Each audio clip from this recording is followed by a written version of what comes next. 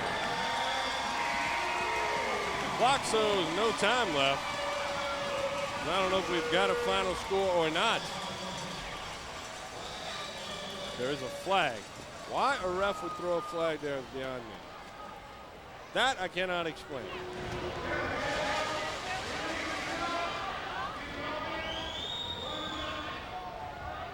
So they got to do that again. It's not going to change the outcome of the game. Houma will win and move to 2-1. Beaumont, as I mentioned, will slip to 1-2.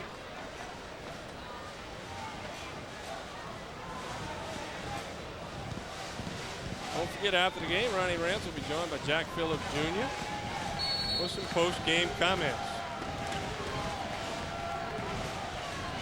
So we'll see if this will do it. Coleman does just that. And that's the final score. Our final score from the Houma Terrebonne Civic Center. The Houma Bayou Bucks 52, the Beaumont Drillers 43. I'm Tommy Christ, and we're back with comments by Coach Jack Phillips. Again, the Bayou Bucks are victorious. My name's Tommy Christ, and we're back with post-game comments after this pause on Cox Sports Television. Thank you, Tommy. Down here with Jack Phillips Jr., the winning coach tonight. What an unbelievable second half. And again, your offense comes through when you needed it. Well, I'll tell you what, the game went exactly how I thought it would. I knew that we were going to have some problems making adjustments on defense. And I thought that we could win it even though. And next 2 weeks, we'll get our starters back. Thank God that we won the game. Showed a lot of character winning the game. Now one of the best defenses in the league. Got a lot of points scored on them. Now we got to go back to the drawing board. We got 2 weeks to get ready for the next game. Your offense has really become a big play offense. I mean, one strike, 2 snaps, touchdown. And ironically, that's part of the problem because they score so darn fast that the guys are right back on the field. But I think the defense is getting used to it. Way to come back in the second half and make a lot of big plays for the defense. So I think I got exactly what I wanted. I knew that we were going to have some weaknesses in the secondary, and it happened to us, but we won. Your secondary had some weaknesses, but a couple of big veteran players, Tyrone Hughes, Sullivan Beard, stepped up big. Big time, and that's why they're out there. And Tyrone's still not in shape, but that's why we put him out there because we knew that he could make big plays for us. Coach, congratulations. A winning streak at home. It continues. Well, it continues. I think that's about 9 in a row, so we'll take them one at a time. Good luck next week. Thank you. All right, let's go back up to you, Tommy. All right, Ronnie Rance and Jack Phillips Jr., 52-43. The Houma Bayou 52-43. The Bayou Bucks take care of the Beaumont Drillers. I want to thank all the camera guys, Vincent, and everybody in the truck.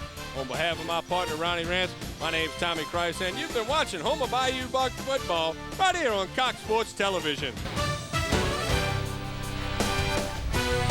Hi, everybody, and welcome to the Houma Terrebonne Civic Center for NIFL football action. Along with Ronnie Rance, I'm Lynn Rollins. We've got a dandy for you today on Cox Sports Television because it's the 2 teams at the top of the Atlantic South Division. Tupelo comes in with a record of 5-1. Houma just a half game behind in the win column at 4-1. And a little bit of a revenge factor tonight for Houma, Ronnie, because in week 1, Tupelo scored 40 points in the second half and beat this Houma team. Since then, Homa's been perfect. Well, it's going to be a great game. I mean, a real physical slugfest, really a game that could decide the division championship, maybe even home field advantage in the playoffs. And there's no doubt about it that this is a different Houma Bayou Bucks team than week 1. They've won 4 in a row. They've got their defense a little bit tighter, but it's going to be the matchup of the defensive line for the Houma Bayou Bucks. Can they stop the rushing attack of the Tupelo Fire Ants? Tupelo has scored more points in the league than anybody else, averaging just over 60 a game. Houma comes in with a fine defense, but Tupelo is keyed by quarterback Will Hall. He can run it and he can throw it. Well, Will Hall had a huge game week 1. We've talked about that. He's a guy who's thrown for over 800 yards, but he can hurt you on the ground. He's got over 160 yards rushing and 7 touchdowns rushing. So he can hurt you through the air, burn you through the ground. You got to keep containment on Hall. Now for Houma, They will throw first and run second, and Doug Coleman has been doing this a long time. He's had some good numbers this year. Doug Coleman's going to let the younger Hall run. He wants to throw it. Believe me, if you give him a foot of space, Doug Coleman believes he can complete the pass. Having a real nice year, almost 800 yards passing, and really keeping the interceptions to a minimum. 23 touchdowns, only 4 picks. That's sensational. Houma rarely loses in this building throughout its NIFL history. It's won 2 this year and lost none. It's looking for revenge against Tupelo. We expect a great one, and we'll have the kickoff for you next on Cox Sports Television. And the Tupelo Fire Ants, and we're just about set for football as Houma will get its hands on it first, moving from left to right on your Cox Sports Television dial.